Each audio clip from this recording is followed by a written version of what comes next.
এর কথাগুলো মনোযোগ দিয়ে শুনে যান, শুনলেই ভালো লাগে। তাইলে সবাই শুনুন। আস্তাগফিরুল্লাহ, নাউযুবিল্লাহ। কোন মুসলমান হয়ে কোন মুসলমানের সন্তান যার ভিতরে ইমানের ছিঁড়ে ফোঁটা আছে, সে এই দুটি শব্দ বলতে পারে না। কথা ছিল, আমরা সবাই নবীর সেনা, বই করি না বুলেট বোমা। নবী করিম সাল্লাল্লাহু আলাইহি ওয়াসাল্লামের আদর্শকে বাস্তবায়ন করতে গিয়ে, আল্লাহর জমিনে আল্লাহর আইন বাস্তবায়ন করতে গিয়ে দুনিয়াতে যত বাধা আসুক, যত কষ্ট আসুক, যত হামলা আসুক, যত মামলা আসুক, সব কিছুর মোকাবেলা করব আমরা জীবন দিয়ে।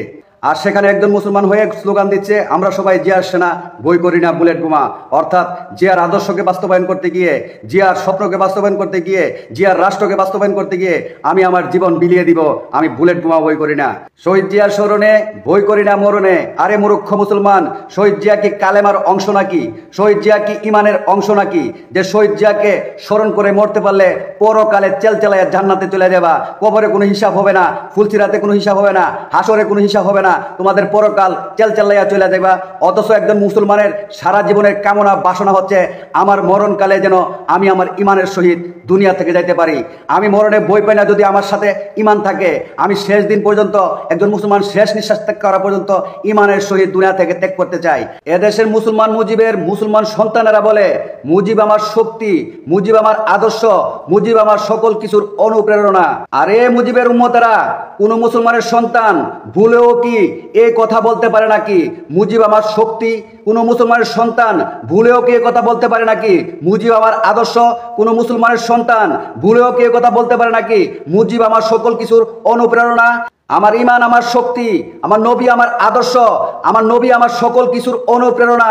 আজকে মুসলমানের সন্তান হয়ে যে সমস্ত ব্যক্তিরা ওই শেখ মুজিবের স্লোগান দিতে গিয়ে শেখ মুজিবকে বলে মুজিব আমার শক্তি, মুজিব আমার আদর্শ, মুজিব আমার সকল কিছুর অনুপ্রেরণা, তাদের ইমানের সিটে ফুটেও নেই। একজন মুসলমান হয়ে, মুসলমানের সন্তান হয়ে নিজে মুসলমান দাবি করে এই ধরনের স্লোগান কিভাবে দিতে পারে?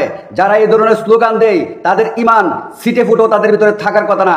যে সবগুলো হচ্ছে ইমান ধ্বংস করার স্লোগান, সবগুলো হচ্ছে পশ্চিমাদের শিখানো স্লোগান, সবগুলো হচ্ছে বাম দেশ শিখানো স্লোগান, সবগুলো হচ্ছে নাস্তিকদের শিখানো স্লোগান, সবগুলো হচ্ছে ধর্মনিরপেক্ষবাদদের শিখানো স্লোগান, সবগুলো হচ্ছে জাতীয়বাদ ধর্মনিরপেক্ষবাদের স্লোগান। এই সমস্ত জাতীয়বাদ ধর্মনিরপেক্ষবাদের যে স্লোগান আছে, তাদের পিতা, তাদের আদি পিতা, তাদের ধর্মগুরুরা, তাদের যে পূর্বপুরুষ ছিল উতবা সাইবা, আবু জাহেলদের ধর্ম, আবু জাহেলদের প্রচার করা বাণী হচ্ছে এগুলা। আজকে যারা তাদের নেতাকে খুশি করতে গিয়ে নিজে মুসলমান হয়ে আজকে এই ধরনের ইমান বিধ্বংসী কথা বলতেছে, বুঝে হোক না বুঝে হোক ইমান ভঙ্গের কারণ, বুঝে হলেও ইমান ভঙ্গ হবে, না বুঝে হলেও ইমান ভঙ্গ হবে। যদি না বুঝে করে সাথে সাথে তাকে তওবা করতে হবে, আর যদি বুঝে করে সাথে সাথে তার ইমান চলে যাবে। এই সমস্ত ইমান বিধ্বংসী যে সমস্ত স্লোগান আছে, যে সমস্ত কথা আছে, যে সমস্ত বাণী আছে, একজন মুসলমানের সন্তান এগুলাকে ডাস্টবিনে নিক্ষেপ করবে, এগুলাকে পায়ে লাথি দিয়ে বুড়িগঙ্গায় ফেলে দিতে হবে। সে যত বড় দেশের প্রেসিডেন্ট হোক,